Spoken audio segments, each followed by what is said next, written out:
because they're being asked about it, right? Of course. And then that makes the headline, and then it makes Twitter, then I mention it. So I'm the problem. We have some breaking news to start with and some sad news, and that is the death of James Caan. He was 82, a million roles, decades of work and an incredibly varied body of work. If you just look at like from The Godfather to Thief to Elf to Chapter 2, but to Misery to Honeymoon in Vegas, that's a great varied array of films, but Rollerball. And every time I keep forgetting Rollerball, my husband loves Rollerball with no irony. He actually likes it. The original's great. The first one's really, really good. Yeah. But not unlike Ray Liotta, who we recently eulogized. He brought like a spark, like an unpredictability, like a dramatic heft, but also something kind of like hefty Dangerous. And charismatic, danger and charisma all at once. And you never knew what you were going to get from him, but you knew it was going to be exciting. Yes, for sure.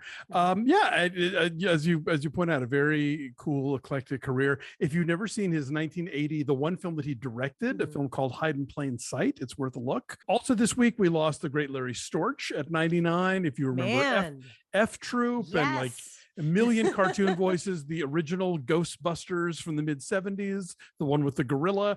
So like a legend. And Lenny Von Dolan, I'm wearing my Electric Dreams shirt today in his memory from Electric Dreams, from Twin Peaks, from Home Alone 3, also passed away this week.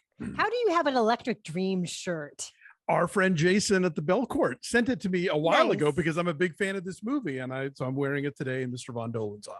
It's one of those movies that was on cable all the time. Like I haven't seen it in forever, but I remember the computer being so sad and being like, Moles, what's wrong? I saw it in the theater, baby.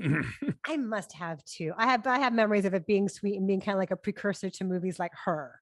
We have breaking Theranos news. If you guys are following us over at our Patreon, you know that we recently recapped The Dropout on Hulu, which is fantastic. It's really worth catching up with. But Sunny, Elizabeth Holmes's boyfriend, with whom she founded Theranos fraudulently.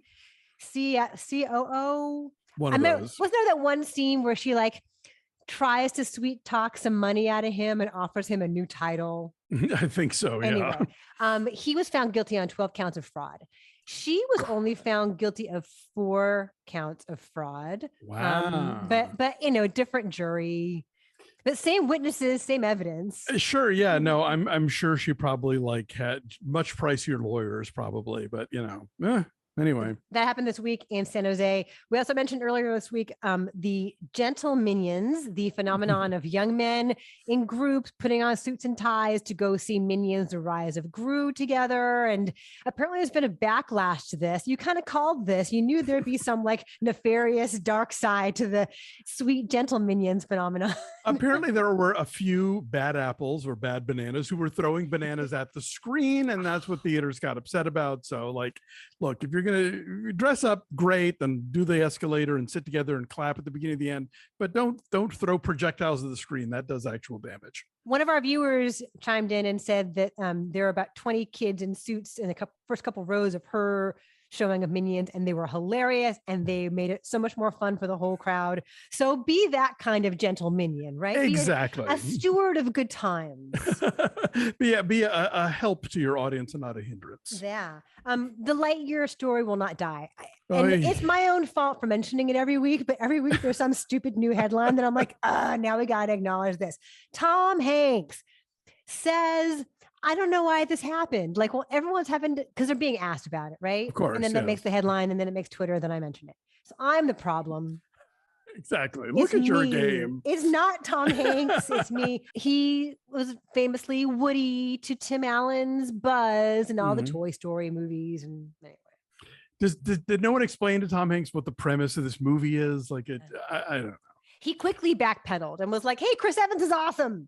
But did he say it in the Tom Parker voice? That's what I wonder. Oh, that's a good question. Yes, I think I just hear that voice. Here comes Santa Claus. So funny. All right, the Duffer brothers. We're recapping the absolute finale of season 4 on Stranger Things on our Patreon.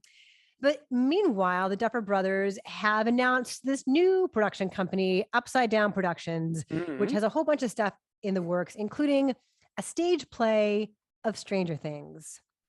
This seems like not a thing we need. I don't know. For Broadway or just for high schools to put on? Stranger Things Junior, where nothing is scary. Exactly. I think if that they would make a fortune on that. I think high schools would totally want to put on the Stranger Things play. Right. And does it all climax with Kate Bush? Do they sing running up that hill? That's the jukebox musical version we'll be getting later. That's got to happen too, because there are just too many good songs. The Master of Puppets running up that hill mashup that we've all been waiting for. Oh my God, tomorrow night. So there's that. Okay, so I know you hate trailers, but I know that you also like Kevin Smith. So there's a trailer for Clerks 3. Have you watched this? Do you know about it? I did actually watch this trailer just out of curiosity. Everything in the script is something either me or someone I know said. I'm not even supposed to be here today. You know, I think very often with sequels, the first question is, do we need this? And I don't know, but I guess if there's, you know, I did read an article where he kind of figured out that for him releasing a movie, rather than spend the fortune required to do marketing to get the word out to everybody, he already has a way to get the word out to his folks. And so this will be like a 2-night Fathom event, and then he's going to tour with it and speak afterwards, and that's where he's going to make his money back. So sure, why not? I thought it was like a normal theatrical release. No, because his whole thing is like, he's like, why spend $20 million so that your mom knows about this movie when your mom is not going to come see this movie? So, you know, there's going to be the Fathom, and then he and probably, you know, Jason Mewes and a couple other folks will go city to city, and then people will buy tickets to see the movie and to hear them, you know, do their kind of on stage stand-up, you know, patter, and he'll do quite well. Is this a thing that you would actually attend? I think I kind of got past my Kevin Smith period. I'm glad he's out there doing his thing, but I've moved on. And he stayed in the same place.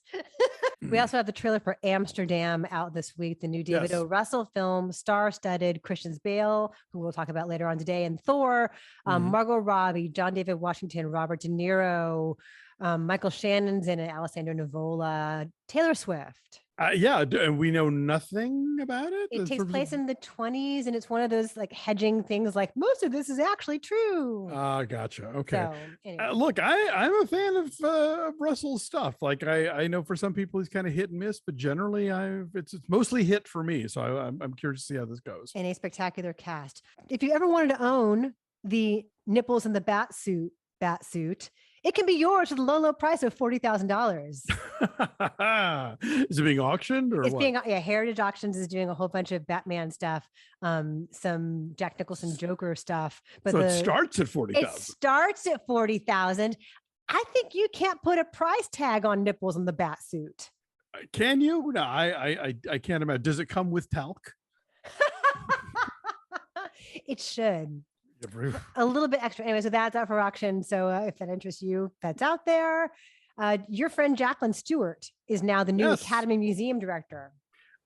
We were on a panel together once at South by Southwest. If she remembers my name, I would be astonished. But yes, I'm a fan. I'm an admirer. I was thrilled to hear this. I hope it does not cut into her TCM time, because I really enjoy what she brings to the channel. But yeah, this is thrilling that she's going to be running the Academy Museum. She knows her stuff. She has a great sense of history and also of, you know, showmanship. So I think she's the perfect person for it. Speaking of showmanship, Blobfest is this weekend. Woo! We've been talking about it for a little while now. One of our recent movie house shout outs is the Colonial Theater in Phoenixville, Pennsylvania. The weekend is finally here to go watch the Blob in the theater where the Blob was shot, and then go running from the theater in terror. So if any of you guys go this weekend, let us know, send us pictures. For sure. Be there. It looks like so much fun.